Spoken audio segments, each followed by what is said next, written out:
이 새벽에 나오신 여러분들 주의 이름으로 축복합니다. 이번 특별 새벽 예배는 주제가 예수님의 교회입니다. 그래서 사도행전 1장을 통해서 이제 사도행전 2장까지 이게 이번 2주간은 사도행전 1장 그리고 또 바로 연이어서 2주간 사도행전 2장 해서 예수님이 예수님의 교회를 어떻게 세워가는지를 확인하고 그거 붙들고 우리 개개인이 예수님의 교회로 준비되는 그런 시간으로 꼭 이제 응답받게 되기를 그리스도 예수 이름으로 축원합니다. 그래서 사실은 이 마지막 때에 교회로서는 우리가 어떻게 살아야 되는가 너무 중요한 주제라고 생각합니다. 사도행전 1장 잠시 보시겠습니다. 사도행전 1장 1절과 2절입니다.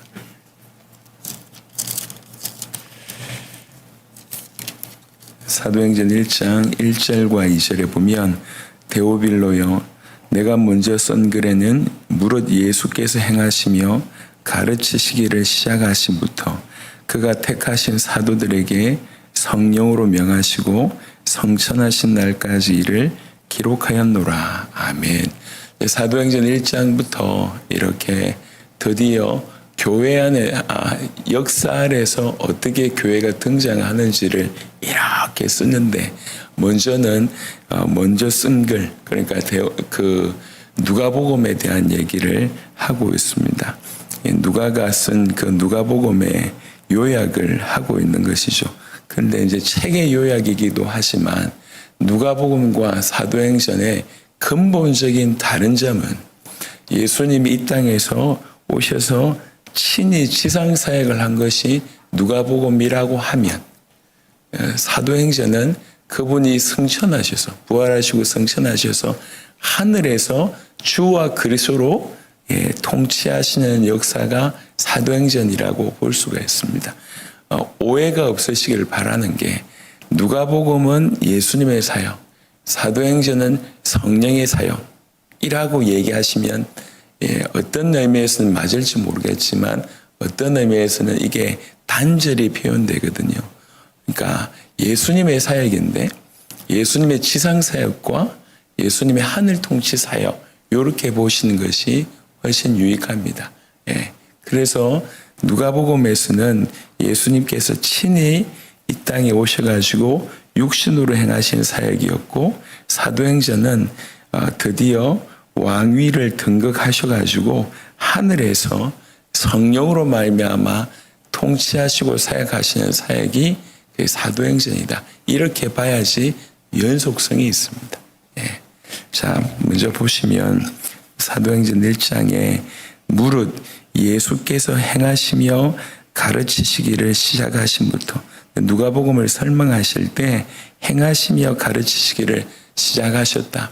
행하심과 가르침이 같이 있는데 행하심이 먼저고 그 다음에 가르치심이 있다고 얘기를 합니다. 예수님은 말과 삶이 함께 갔습니다.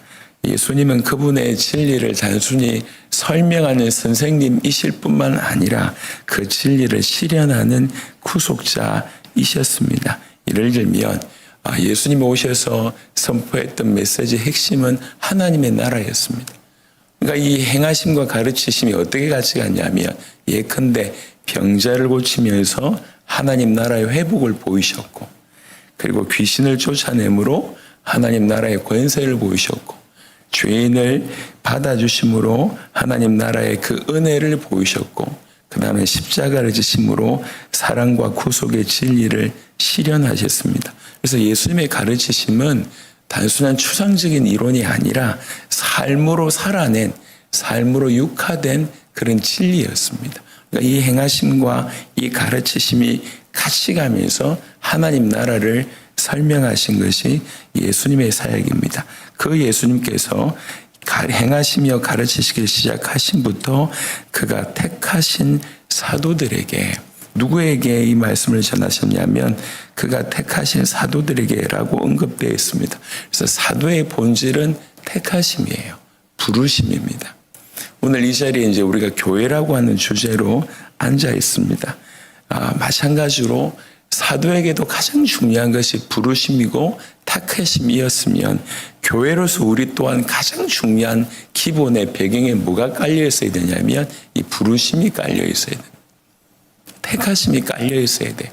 여러분, 우리가 이 세상 가운데 신앙생활을 하는 가운데 사실은 많이 흔들리는 그런 상황들이 많이 벌어집니다. 그때 우리를 잡아주는 게 뭐냐면 하나님 나를 부르셨다는 거예요. 하나님 나를 교회로 부르셨고 성도로 부르셨다는 거예요. 이게 가장 중요합니다. 사도의 본질은 택하심이었습니다. 하지만 사도들을 보면 굉장히 연약했습니다. 베드로는 예수님을 부인했고 도마는 의심했고 야고보 요한부터 시작해서 다른 제자들은 누가 크냐고 서로 싸웠고 무엇보다도 결정적으로 예수님 잡혀갈 때 다 도망갔던 인물이에요. 사도들의 면면이 이렇게 어부 출신이었다, 세리 출신이었다 이것도 그렇지만 여튼 한마디로 얘기하자면 다 부족했어요. 그런데 그 사도들을 택하시고 택하신 그들을 세우셨고 세우신 그들을 통해서 주께서 일하셨습니다. 이게 주님의 부르심, 주님의 택하심의 원리였습니다. 복음의 원리입니다.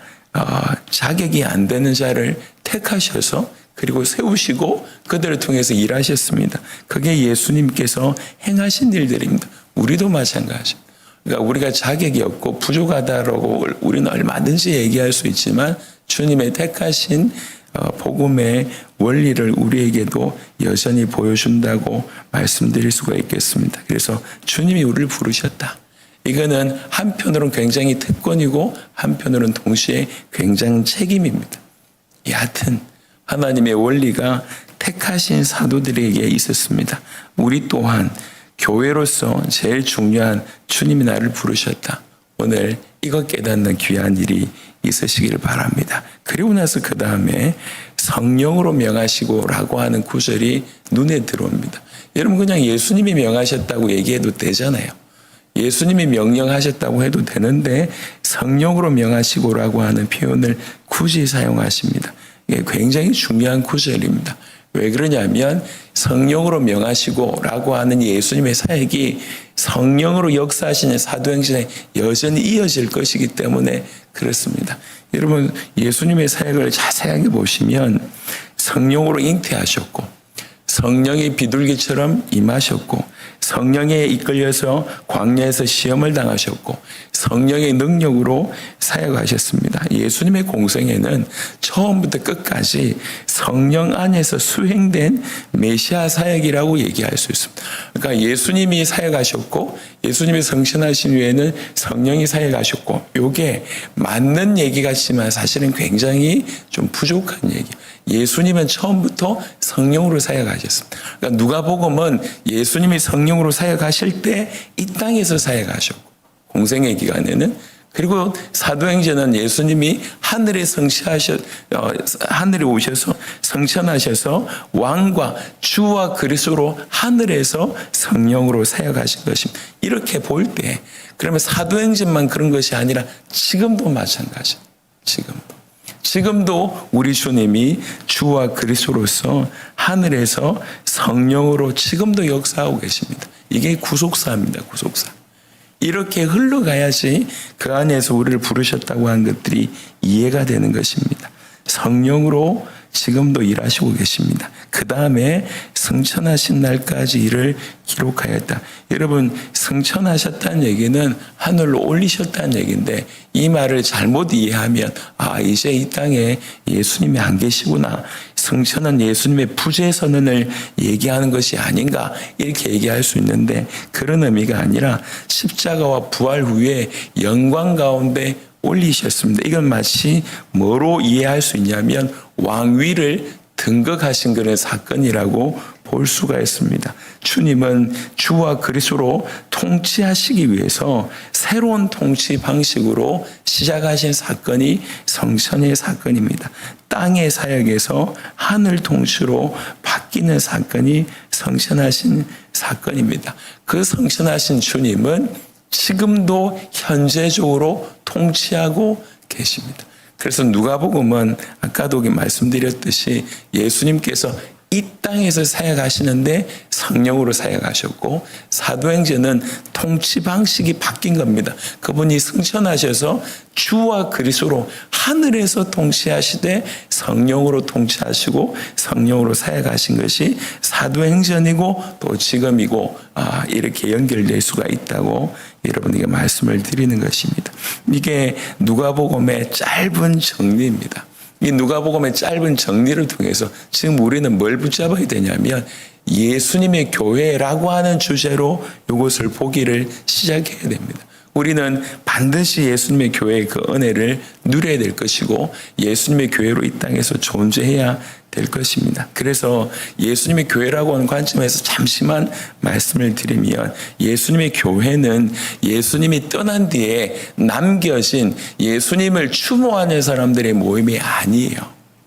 추모하는 사람들의 모임이 아니라 교회는 부활하시고 성천하신 주님이 현재적으로 통치하고 있는 그 통치 아래에 있는 공동체가 바로 교회라고 말씀드릴 수가 있겠습니다. 주님의 사역은 그 교회 안에서 여전히 지금도 진행되고 있는 사역입니다. 다시 말씀드립니다. 예수님이 세우신 교회는, 예수님은 떠나고 이제 예수님 그때 좋았는데 라고 얘기하면서 추모하는 사람들의 모임이 아닙니다. 그런 의미가 아니에요. 교회는 그 떠나신 주님이 하늘에서 통치하시되 성령으로 통치하시는 그 통치 아래에 있는 공동체, 이게 교회입니다. 그래서 교회는 현재적으로 주님의 통치를 계속 받는 곳이 바로 교회라고 말씀드릴 수가 있겠습니다. 우리는 그런 교회입니다.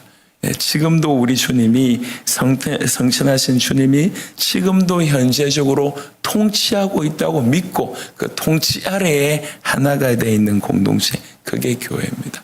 우리가 교회라고 얘기하는 것은 이런 의미입니다. 두 번째, 우리가 교회라고 얘기할 때 이게 어떤 의미가 있냐면, 여러분 누가복음에서 사도행전으로 이렇게 이어지지 않습니까?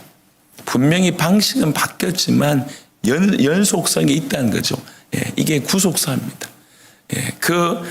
주님께서 누가복음 예수님께서 오시기 이전부터 행하셨고, 예수님이 오셨고, 그리고 예수님이 하늘에 올라가셔서 하늘에서 새롭게 통치하시면서 그게 흘러서 지금의 교회 우리까지 온 거거든요. 이게 구속사의 역사입니다. 구속사는 이렇게 연속성으로 진행되고 있습니다. 지금까지, 앞으로 주님 오실 때까지 우리 주님은 그 구속사의 역사를 계속 진행하실 것입니다. 그 안에 우리도 사도들처럼 부르심을 받았다는 거예요. 그냥 단순한 사건이 아닙니다. 우리도 사도들처럼 이런 하나님의 구원 역사, 이 구속사의 큰 흐름 속에 2000년 전에 사도들을 부르셔서 주님이 일을 하셨던 것처럼 지금 우리를 부르셔서 그 일을 하시는 거예요. 우리 부르심이 그 정도 귀한 은혜가 있다는 거예요. 그 정도 특별하다고 하는 것입니다. 그래서 우리가 오늘 이 자리에서 교회로서 존재하는 것은 2000년 전에 사도들이 부르심을 받아서 주님의 공동체로 존재했던 것만큼 아주 가치가 있다는 것이고, 그때 그 일을 행하셨던 주님이 지금도 동일하게 역사하고 있다고 하는 사실입니다. 이게 주님의 교회라고 하는 의미입니다. 그래서 주님의 교회는 사실상 하늘에서 통치하시는 그 통치를 받고 있는 공동체일 뿐만 아니라 이 구속의 큰 역사 한 중앙에 있는 곳이 바로 주님의 교회인 것입니다. 우리가 그런 주님의 교회로 부르심을 받았다고 하는 것입니다. 또 하나는, 세 번째, 주님의 교회는 얘기하셨지만 여러분, 예수님도 특별하게 성령으로 행하셨어요. 지금도 그 성령께서 우리를 부르셨습니다. 그래서 교회는 처음부터 끝까지 성령 없이는 존재할 수가 없어요. 성령 없이는 존재할 수 없는 것이 교회입니다. 성령의 절대적인 필요가 있는 것이 교회입니다. 우리도 그 성령의 역사로 말미암아 교회로 지으심을 받았습니다. 예수님이 이 땅에서 성령으로 명하셨다면 사도들은 더욱 성령 안에서 움직여야 되고 우리는 더더욱 성령 안에서 움직여야 하는 것입니다. 그래서 주님의 교회는 처음부터 끝까지 성령 없이는 절대로 불가능한 존재들이야. 여러분 꼭 이것을 기억하시기를 바랍니다. 그래서 오늘 누가복음의 요약을 통해서 주님의 교회는 무엇인지에 대한 얘기를 누가복음을 짧게 요약을 했고 주님의 교회를 말씀을 드렸습니다. 주님의 교회는 지금도 성천하신 우리 하나님, 우리 주님께서 지금도 하늘에서 통치하시는 그 통치 아래에 세워진 공동체다. 그만큼 가치가 있다. 또 두 번째는 이런 구속의 큰 역사 아래 2000년 전에 사도들을 부르신 주님이 지금 우리를 동일하게 부르신 그 구속사의 가장 한복판에 있는 중요한 공동체가 바로 교회이다. 그리고 교회는 성령 없이는 절대로 불가능한 존재 자체가 불가능하고 생존 자체가 불가능하다. 성령으로 행하는 것이 바로 교회이다라고 말씀을 드렸습니다. 이게 교회의 의미입니다. 그 안에서 특별히 우리의 택함이라고 하는 것을 확인하는 그런 시간이 되었으면 좋겠습니다. 이번 한 주간 또 다음 주간까지 교회는 다 예수님의 교회인데 굳이 예수님의 교회라고 표현한 것은 사실상 그 교회가 그 존재 목적에 맞게끔 올바로 서야 되겠다라고 하는 그런 포인트가 있습니다. 예를 들면 교회지만 주님의 통치를 거부하는 교회들이 실상 이 땅에 존재하고 있거든요. 교회에 다니면서 성도라고 얘기하시면 주님과 무관하다. 그건 주님의 통치를 받는 교회가 아닐 것입니다. 그래서 우리가 철저하게 주님의 통치를 받는 그리고 교회는 예수님이 중심이어야 합니다. 그러니까 예수님 중심으로 예수님의 사역을 이어가는 것이 교회라고 얘기할 수가 있습니다. 이런 의미의 교회를 회복하자고 하는 의미로서 예수님의 교회라고 주제를 잡은 것입니다. 그래서 오늘은 그 중에 첫 시간 누가복음을 요약하면서 우리가 교회가 됐다는 말이 이런 의미구나. 주님이 누가복음에서 사도행전으로 통치 방식이 땅에서 하늘로 완전히 바뀌었지만 여전히 교회는 주님의 통치를 받는 것이 교회다. 그리고 2000년 전에 사도들을 부르셨던 것처럼 지금 우리를 부르셔서 당신의 일을, 이 구속의 일을 하고 계시다. 그러니까 구속사의 한복판에 한중앙에 있는 것이 교회다. 그리고 그 교회는 철저하게 성령으로 시작되고 성령으로 진행되고 성령으로 마무리가 돼야 될 성령 없이는 존재할 수 없는 것이 교회다. 그래서 특별히 성령의 인도를 받는 것이 우리의 중요한 부분이다라고 오늘 말씀을 드렸습니다. 하루 종일 내가 예수님의 교회로 지원받았고 부르심을 받았다는 것이 어떤 의미인지를 깨닫는 오늘 하루가 되시길 바라고 앞으로 특별히 새벽 예배하면서 우리가 받아야 될 응답 많습니다. 통과해야 될 문제 많습니다. 넘어서야 될 상황 많습니다. 하지만 그 어떤 것보다 예수님의 교회로서 다시 한번 자리매김하는 특별한 그런 여러분의 인생의 기회가 되시기를 그리스도 예수 이름으로 축원합니다. 아멘. 하나님, 우리는 응답받기 위해서 이 자리에 모이지 않았습니다. 어떤 문제 해결받기 위해서 이 자리에 모인 것이 아닙니다. 지식 하나를 더 쌓기 위해서 모인 것이 아닙니다. 주님, 우리는 참으로 예수님의 교회로 올바로 서 있기를 사모함으로 이 자리에 모였습니다. 주님, 우리 한 명 한 명을 예수님의 교회로 불러주셨다는 그 의미를 깨닫는 귀한 특별 새벽 예배가 될 수 있도록 하나님 역사하여 주옵시며 정말 예수님의 교회로 존재하여서 예수님의 통치를 현재적으로 받는 자들이 되게 하여 주시고 예수님 중심으로 살아가는 자가 되게 하여 주시고 진실로 예수님의 사역을 이어가는 자들이 다 될 수 있도록 하나님 역사하여 주옵소서. 우리 주 예수 그리스도 이름으로 기도드렸습니다. 아멘.